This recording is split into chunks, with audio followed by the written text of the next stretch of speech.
Hello and welcome to this channel once more.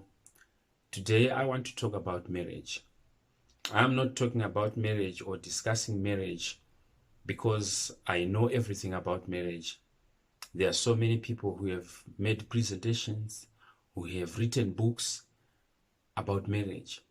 I just come to add to that board of knowledge so that it can enrich our understanding of marriage. I come because of the unpleasant trends we see today. People married today, 6 months down the line, they file for divorce. A year down the line, they file for divorce. If you look closely, you then understand the reasons why. Maybe it's because people don't understand what marriage is. So I will try, for the purpose of this discussion, to define marriage as informed by what I have read and what I have also experienced. As I read various books, articles about marriage, one definition struck me and I will use it as the basis of my discussion. This definition is from Bishop Oyedepo. He defines marriage as a union or coming together of two people of the opposite sex with the view to building a God-centered home.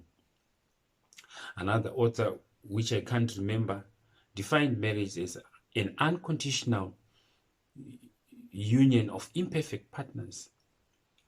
Now, I tried to combine these two definitions to come up with a definition that is going to guide my discussions today. Marriage, in my view, is an unconditional union of imperfect partners of the opposite sexes. Now, in these definitions, there are three terms, key terms, that I want to try and explain so that we understand what marriage is and why we marry. Now, the first term is unconditional union. Now, when you get married, you do not set preconditions.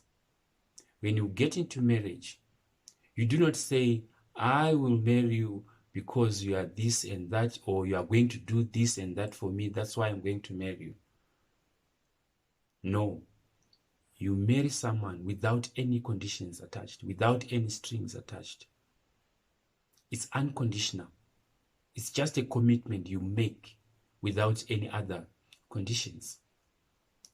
You will understand this as we move further.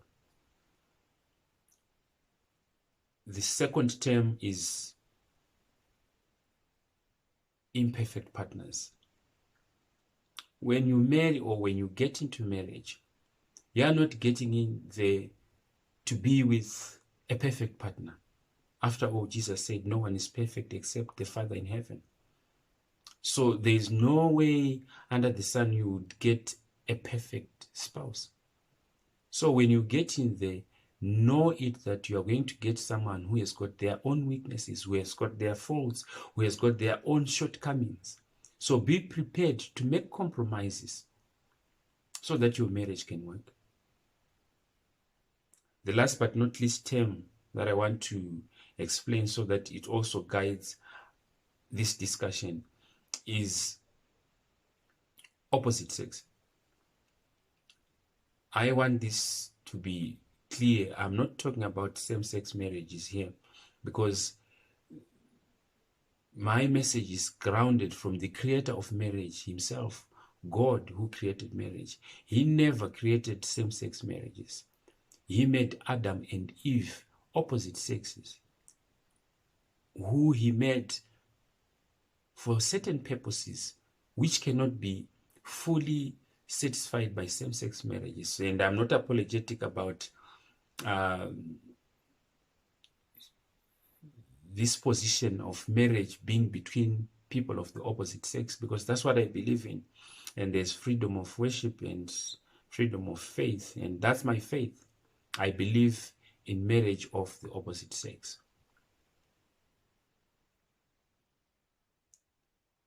Now, having said that, for us to understand why we marry and what is marriage, we need to understand the history of marriage. Who actually started with marriage? Who created marriage? Why did he create marriage? Now, there are so many reasons why people marry, but like in any other situations, there could be many reasons, but they are primary reasons, and then any other secondary reasons that may be given or offered. If you read the book of Genesis, chapter 2, from verse 18, say, to 24, I will pick selected verses there. Like on verse 18, God himself had created man, and he found that it was good. Everything he created, actually, he found that it was good. But after he created man, he found out that it was not good for man to be alone. If you understand what God was trying to address by such a statement, then you will understand why he created marriage. Adam was created, he is there. God discovered that there was something that was wrong about him being alone. And he sought to address that by creating a woman. Now, when God created Eve, was he addressing a deficiency in love to Adam? My answer is no. Was he addressing loneliness? My answer is no. Then what was he addressing? Because I believe Abraham had enough love from God himself, because God would visit him in the morning and in the evening. That was a sign of love, which means there was no love deficiency in Adam's life. Loneliness, really? No. Because if God wanted to address loneliness, he could have created brothers, friends, sisters, fathers, mothers for Abraham to associate with, to address loneliness. But he did not create those people. He created a wife for a specific purpose, to satisfy certain needs which cannot be satisfied by brothers, sisters in a decent way. So why marriage? If you ask me, from the illustrations I have given from the Bible, in my own understanding, I came to the conclusion that God created Eve and marriage so that he could answer to the sexual needs of Adam.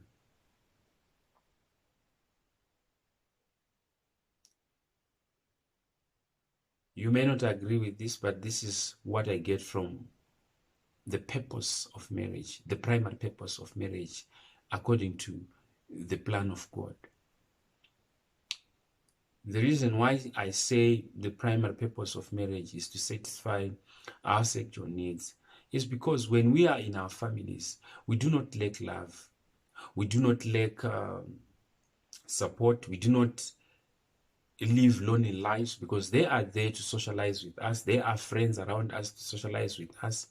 But then we cannot satisfy our sexual needs with our friends in a decent manner if they are not married to us, because God himself prohibits fornication. He doesn't condone incest. So we cannot sleep around with our sisters and our brothers, our fathers and our mothers, our friends, without breaking God's commandment. So in order for us to satisfy our sexual needs in a decent manner, we have to marry.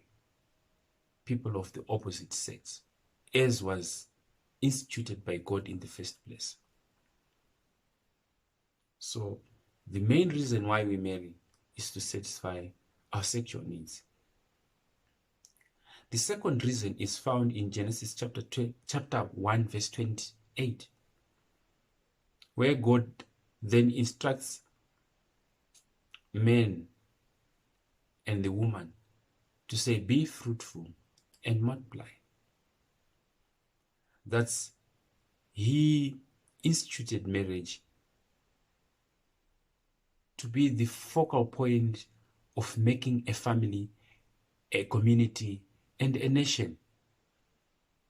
He commanded them to be fruitful and multiply and fill the whole earth. That's where we get reproduction, procreation. So the first, satisfy our needs. Second, to make a family as per God's instruction.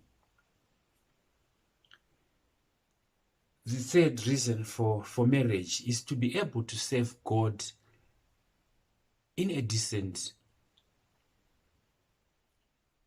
way that pleases God, because he doesn't condone adultery.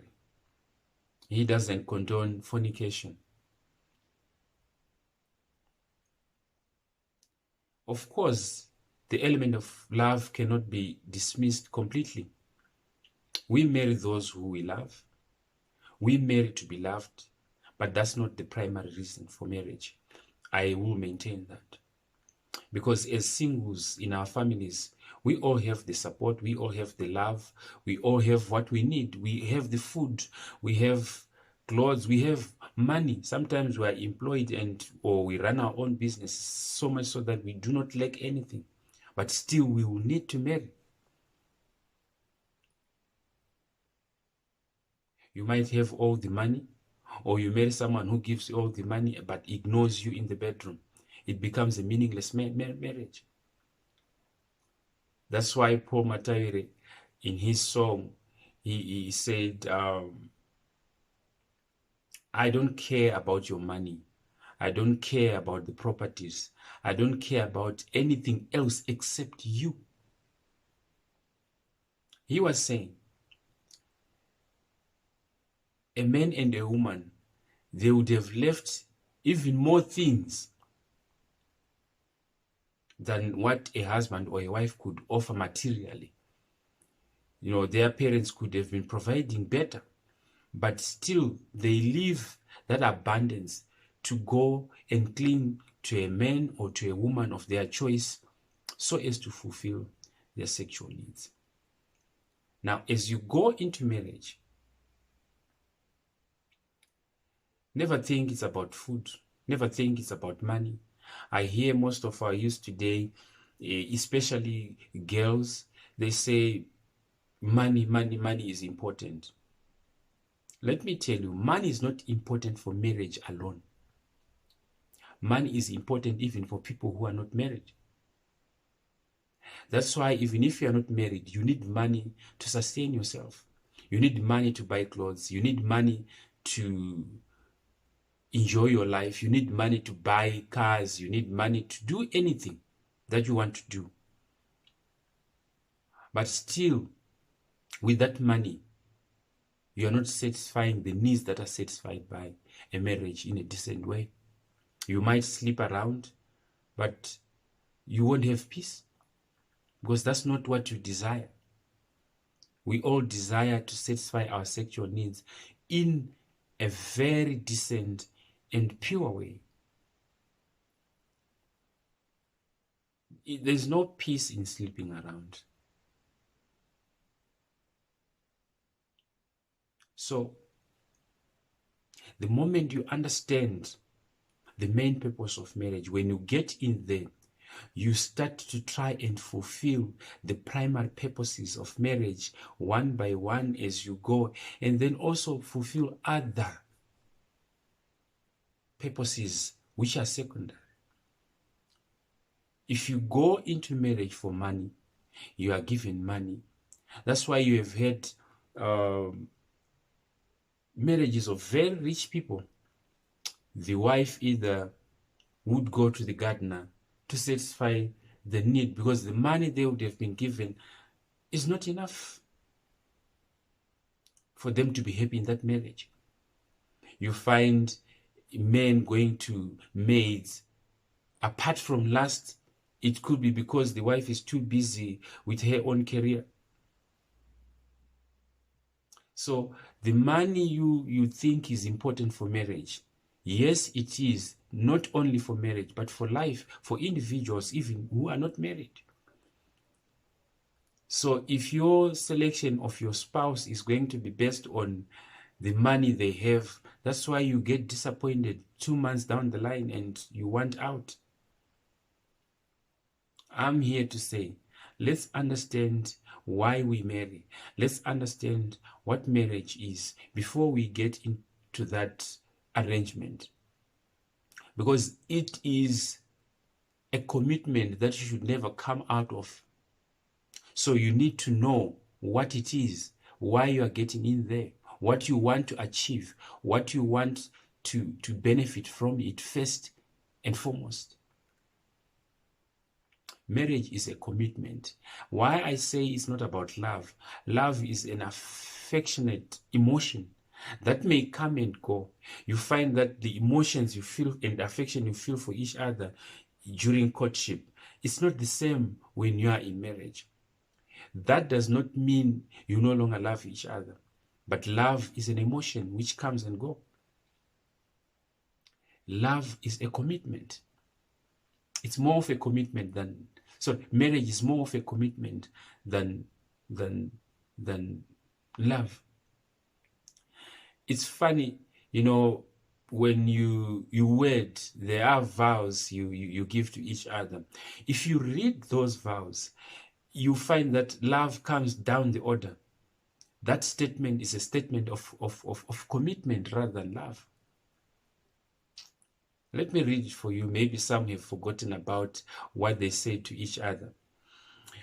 The vows go like this. I take you to be my husband or wife, to have a hold from this day forward, for better, for worse, for richer, for poorer, in sickness and in health, to love and to cherish till death do us part. If you take that statement of vows and analyze it, you find that it's all about commitment and not love. When you get into marriage, you are committing yourselves that for better or for worse, in times of richness, in times of poverty, in times of happiness, in times of sadness, we will be together. That's commitment. Of course, a human being is a loving person, because love is divine and we have a divine nature in us. God is love and we are the image of God.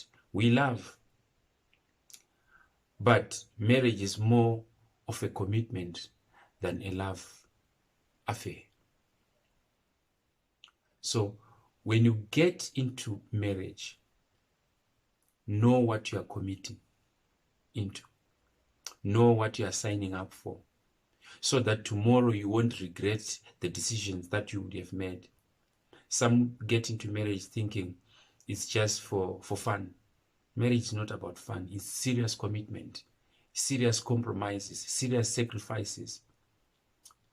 So my sisters, my young sisters, my young brothers, never take marriage as a simple thing. It's complicated. It cannot be explained fully by any individual. You might write books and books, pages and pages, but you cannot fully explain marriage. It is a commitment that has got its challenges, a commitment that has got its happinesses. But whether you are happy or not, you are committed until death do you part. I hear some people saying, yes, Jesus allowed people to divorce only when adultery is involved or cheating, whatever it is. But actually, that's not the plan of God. It's a misinterpretation of that scripture. Because divorce emanated from the hardness of our hearts. But it was not the plan of God. God said on verse 24, Genesis chapter 2, man shall leave his father and mother and cling to his wife, and the two shall be one. So how can one divorce themselves? Let's say I myself, me with different body components, I'm one. I'm a human being, one individual. If my hand touches what I don't want it to touch, can I break it? If in my head I think of dirty things, do I break my head? If my leg steps on a fire and I get hurt, do I break the leg? That's marriage. Man and a woman become one. Whatever the other party does which is wrong is no justification for you to divorce. You just have to learn to live with the problems that the other party has given you. But sometimes, because of our hard hearts, we are not forgiving. We tend to think parting ways is the best solution, but that's not it. So what am I saying to the young and the old, to those who are in and who aspire to be in marriage? Marriage is commitment. Marriage is a union of imperfect partners of the opposite sex, which is unconditional. The commitment is unconditional. So, and it's till death do us part.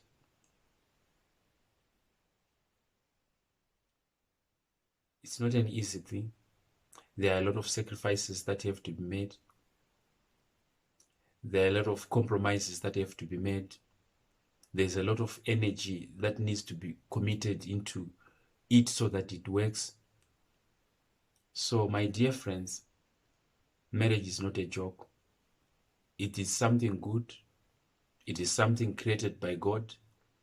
It is something that has to be blessed by God. It is something that can help you to satisfy a need in a decent way. It is something that can help you live a life that pleases God. So marriage is good. It is not bad in any way, but it is how you treat it that makes it bad. It is lack of understanding that makes us think that marriage is not a good thing, but marriage is a good thing. I am for marriage of the opposite sexes. I am for marriage because I am a result of marriage. I was raised by people who are married. It's unfortunate here and there people divorce, but that is not the plan of God. That is not what it should be. Thank you.